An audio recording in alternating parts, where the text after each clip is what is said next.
My ESL school had pool ball. Pool table. Had a pool table. My ESL school had pool table. Had a pool table. Had a pool table. Article. Had a pool table. 皆さんこんにちは、ゆかりです。今日は、語学学校で先生をしていたStuさんに、語学学校の選び方のポイントをお話ししてもらいたいと思います。So Stuさん、we want to know what are the important points to choose ESL school? Okay, so the first one, the most important one, is that the teachers are good. So you have a couple options. You can perhaps look at the school's website or information about the school to find out what their standard is. Standard of teaching. In Canada, there are two different certifications that you can get to teach English. One is called a TEFL, which means Teach English as a Foreign Language. One is a TESL, Teach English as a Second Language. A TEFL is much easier to get than a TESL. So you want to make sure that the school employs good teachers that have at least a TESL. Does the website say? It might do, or you can just contact the school and ask them what standard is of the teachers at the college. Or you can just do a trial class or a trial week. Week? Is it possible? I don't know. Oh, maybe a day is normal. Yeah, or I mean, I don't know if you can sign up for a week, but either way, you want to check the school's teaching first before you sign up for a long period of time. Yeah, I think it's important. So a good ESL school will have good teachers. But not all ESL schools have good teachers. Yeah. Sometimes the teachers aren't very good. Yeah, I visited 5 ESL schools and just one school had good teacher for me, but other schools didn't have good teachers. So I think it's important to see the teachers. Definitely. Yeah. The second thing that I think is important is a English only rule. And so many schools have an English only rule. Yeah, I think so. I think most of the school says English only inside the school. Yeah. But you want to go to a school where the rule is enforced. Where it's actually a rule. And so that people aren't speaking Japanese, or they're not speaking Korean, or they're not speaking Chinese in the school during break times. So one school had a staff during the day, during the break time.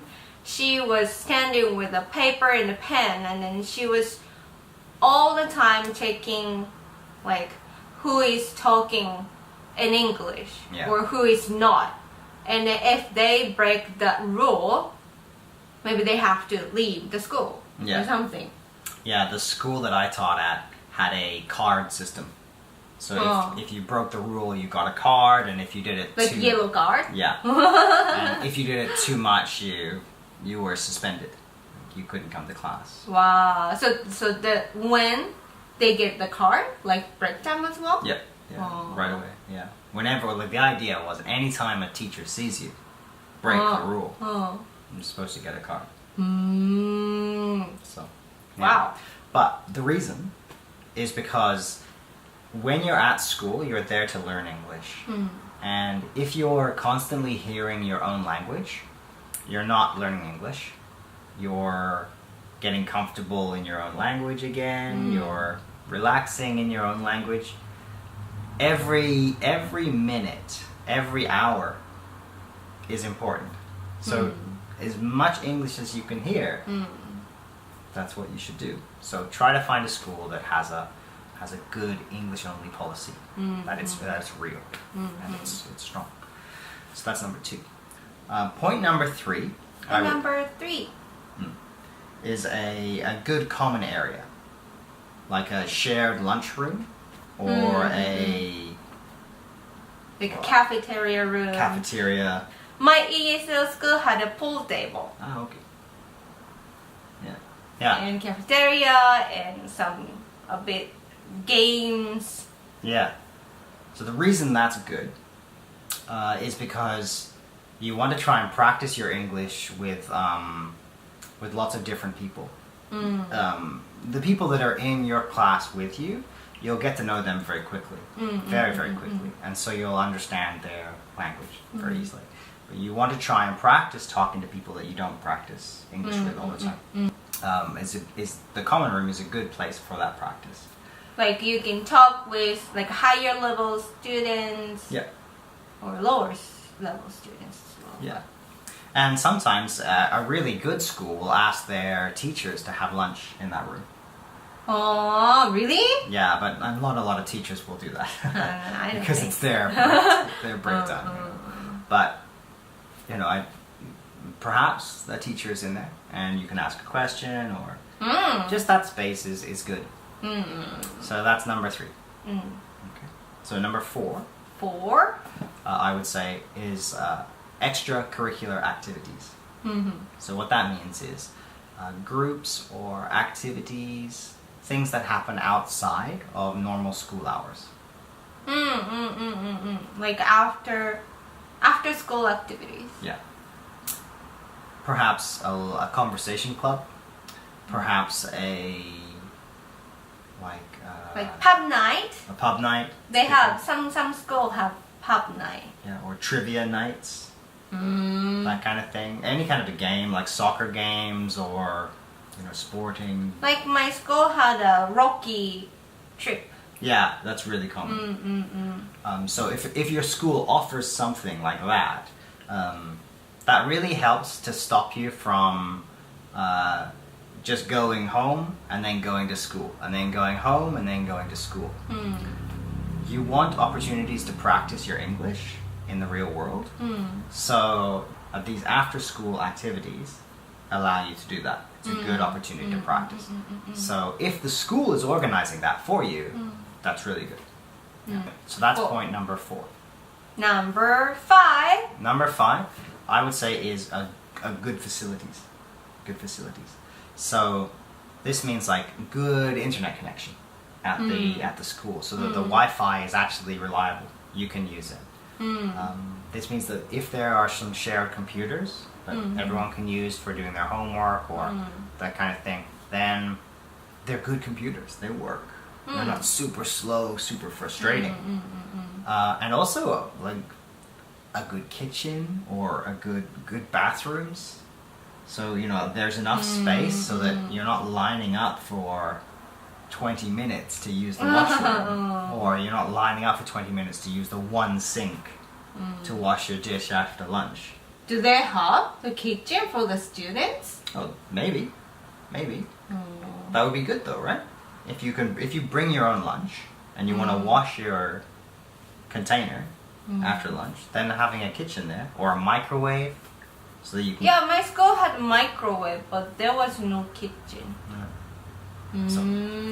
So but facilities matter, so it'll make your life easier when you're going to school, when you're there, eating lunch, or when you're, just in between classes, you want a snack or something. Do they have water? Drinking water for you? Is there a water fountain? Those kind of things. They're just little things, but it does make a difference. So that's point number 5. Point number 6 is that there's good support staff at the school, so that if you have some kind of a problem with your work visa or your student visa or your life here, your homestay, or anything, getting money, getting a phone, something, that there's somebody who can help you at the school. Now, not all schools will be great at that. Some will be great, some won't be.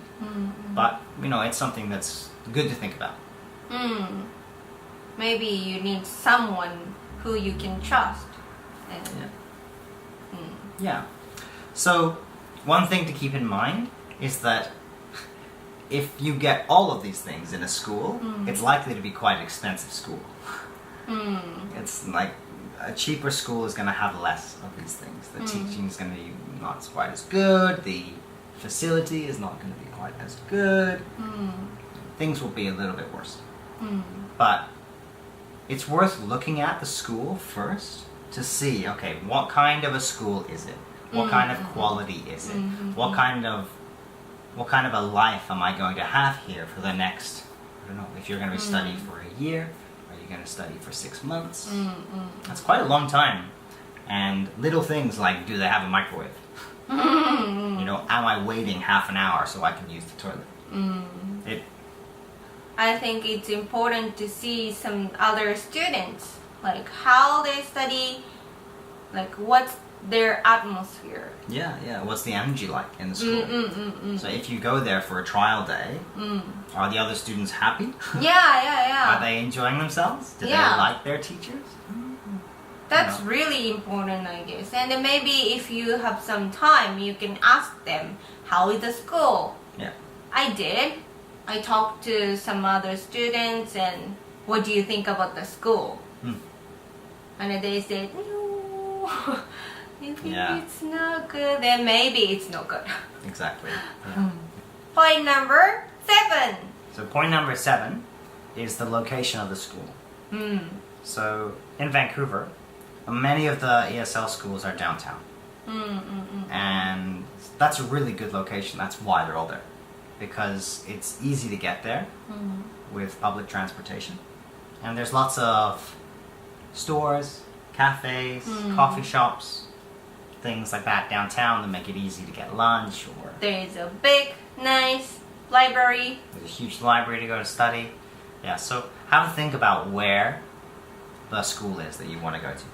Like, my friend went to a school on Grumble Street. Grumble Street is like kind of main street. There are a lot of nightclubs. It's an entertainment street. Entertainment street. And then she really didn't like the school because that location. Because there are a lot of garbage in the morning. Yeah. It's so dirty and there's so many homeless people, drug addicted people around there. Yeah. It's not a nice place actually, so she really didn't like it. So I think it's important to visit the school and then see the atmosphere, like a location, and then you have to know about it as well. Yeah. So when you're looking at an ESL school, try to think about the things we've talked about. Things like the quality of the teacher, whether they're qualified, things like the facilities, things like if there's a support staff there, those kinds of things.